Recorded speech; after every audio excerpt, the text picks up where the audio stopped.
Bwana Yesu asifiwe. Kikundi chetu ni kikundi cha Yerusalemu.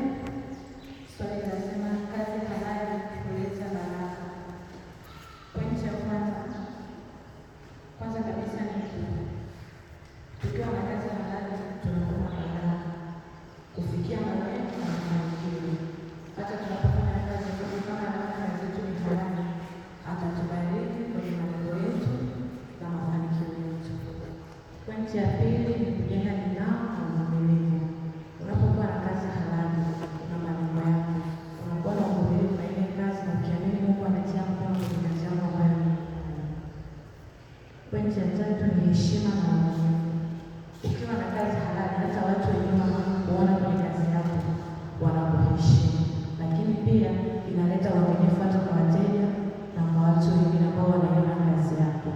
Kwa hiyo kazi halali kuleta baraka. Lakini pia tunahitimisha na kifungu cha Zaburi ya 119 mstari wa kwanza, heri waliokabili njia zao waendao katika sheria ya Bwana. Kazi halali kuleta baraka.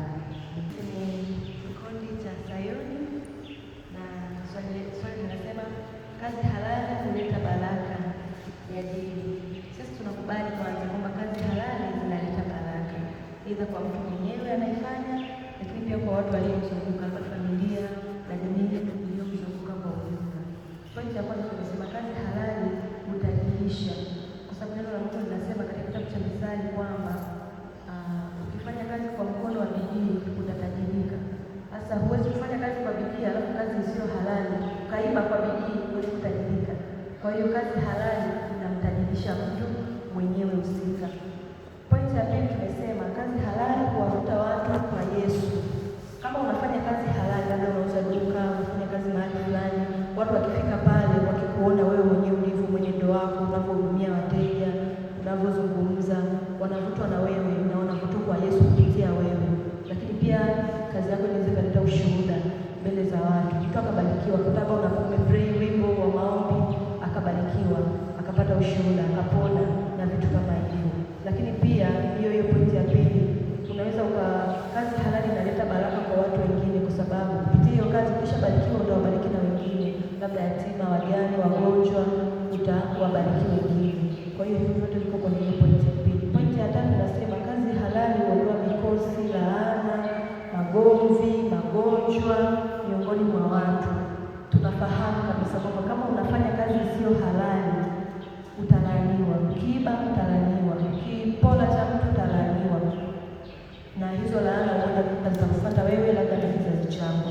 Kwa hiyo kama ni kazi halali, hivyo laana, magomvi, mikosi itaondoka kwenye familia yako na kwenye maisha yako kwa ujumla. Na pia hitimisho tumesema ni marufuku kwa mtu aliyeokoka kufanya kazi isiyo halali, kwa mfano kubeti, kuuza vilevi, kuuza miili. Kwa mfano wadada wadogo zetu mko hapa, kazi ya kuuza miili ni kazi ambayo sio halali, na wale ukifanya kazi kwa kujiuza ukaleta sadaka yako kwa Mungu, kuna mawili. Mungu sasa mwenyewe ndo anaweza akaamua, lakini kuna uwezekano wewe sadaka yako kupokelea, kwa sababu Mungu hapokei, yani hafurahishwi na sadaka ya mtu muovu. Anataka kwanza moyo wako uwe safi na kisha umletee sadaka, ndipo atakapoipokea. Kwa hiyo tumehitimisha kwamba ni marufuku kufanya kazi ambazo sio halali. Kuiba ni machukizo mbele za Mungu. Fanya kazi halali, jitume kijana, na Mungu atakubariki. Amen. Asante mchungaji, tunakubaliana na mada kama nilivyosema, kazi halali kuleta baraka. Kwanza tunaoja zifuatazo.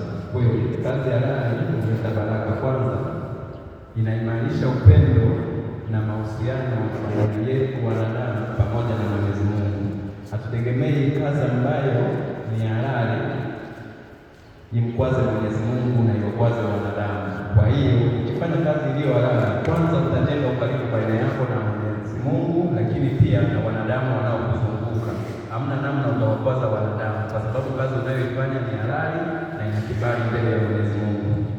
Pili, kazi halali hutoa kibali kwa Mwenyezi Mungu na kwa wanadamu.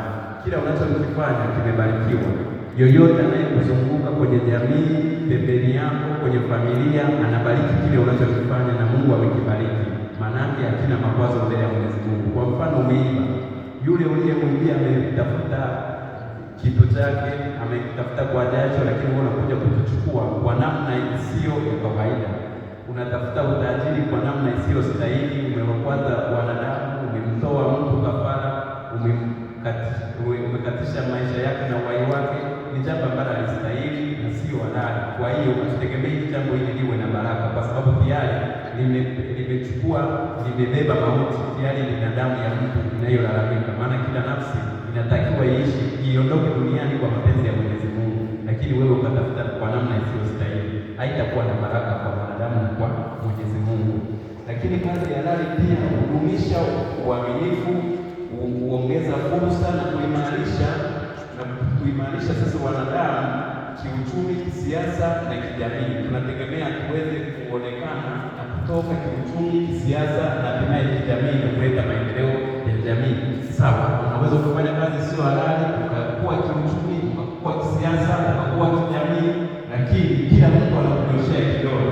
Unaweza ukang'aa duniani kama ambao tumeona duniani wanang'aa, lakini kwa Mwenyezi Mungu hawezi kuwa katika nafasi ambayo tunastahili. Mfano mzuri ni baina, hebu mtanikumbusha, alikuwa ni nani yule Ayubu pamoja na yule tajiri? Lazaro na huyo tajiri. Naona maisha yale ya namna hii. Huyu ni tajiri, ameishi maisha mazuri duniani, lakini maisha ya maskini yamekuwa ya baraka kwa Mungu, lakini maisha ya tajiri duniani hayajawa ya baraka kwa Mungu.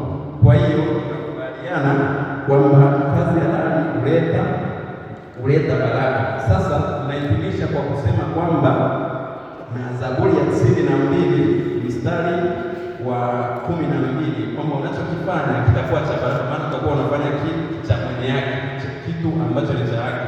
Kwa hiyo tunategemea uweze kufaa. Baraka ni za Mungu na baraka pia ni za mwanadamu.